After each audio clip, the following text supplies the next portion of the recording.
মানুষ সাহস করে ঘোষণা করতে পারবে না।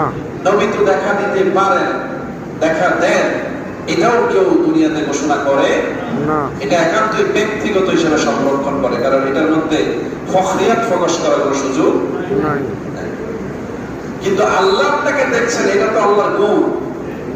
আল্লাহ তো আপনাকে হরহামেশাই দেখেন, দেখেন কিনা? নামাজ আপনি কার উদ্দেশ্যে পড়েন? আল্লাহর উদ্দেশ্যে। আল্লাহর উদ্দেশ্যে পড়েন। সেজদা কাকে দেন? আল্লাহকে।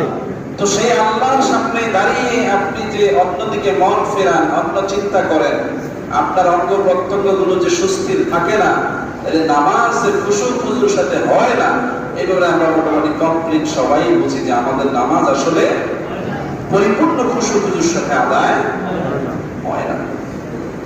এখন এই নামাজ তো কবুল হবে না, এই নামাজ তো খুশুক খুজুর না থাকলে নামাজ হয় না। এটা একদম শরিয়ার ফায়সালা। শরিয়ার ফায়সালা কি?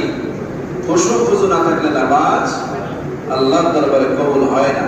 তো কি নামাজ পড়েন আপনি? এই নামাজ আপনাকে কিভাবে বাঁচাবে, কিভাবে জান্নাতে দিবে? এটা কি আল্লাহ জানতেন না যে বান্দাগুলো এরকম দুর্বল হবে, তাদের ঈমান এমন দুর্বল হবে, তাদের আমল এমন দুর্বল হবে, তাদের মনোযোগ এত দুর্বল হবে যে তারা পরিপূর্ণ ইবাদতে মন দিতে পারবে না? এই প্রশ্ন সাহাবারা করলেন, ইয়া রাসূলুল্লাহ, আমাদের মন তো নামাজের মধ্যে ছুটাছুটি করে। সুবহানাল্লাহ বলতেন না? আমাদের মন তো নামাজের মধ্যে এদিক সেদিক ছুটাছুটি করে, নামাজের মধ্যে ধরে রাখতে পারি না, তো আমরা কি করব? রাসূল বললেন, চেষ্টা করবা মন যেন নামাজেই থাকে, যদি বাইরে চলে যায় আবার নামাজে ফিরে আনবা। শেষ মুহূর্ত যদি তুমি নামাজের মধ্যে মনটাকে ধরে রাখতে পারো, তাহলে আশা করা যায় আল্লাহ তোমার নামাজ কবুল করবে।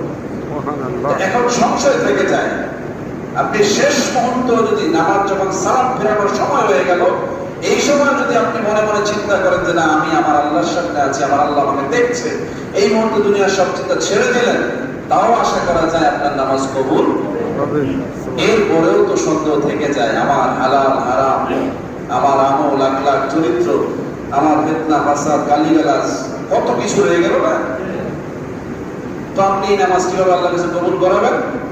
আল্লাহ বলছেন, বান্দা আমার কাছে দোয়া করো, সারেন্ডার করো যে আল্লাহ, আমি আমার সাধ্যমতো ইবাদত আপনার সাথে পেশ করেছি, আমি জানি না এটা আমার জন্য যথেষ্ট কিনা, কিন্তু আপনি তো রহমান, আপনি তো রহিম, আপনি তো গাফফার, আপনি চাইলে আমার এটা গ্রহণ করতে পারেন।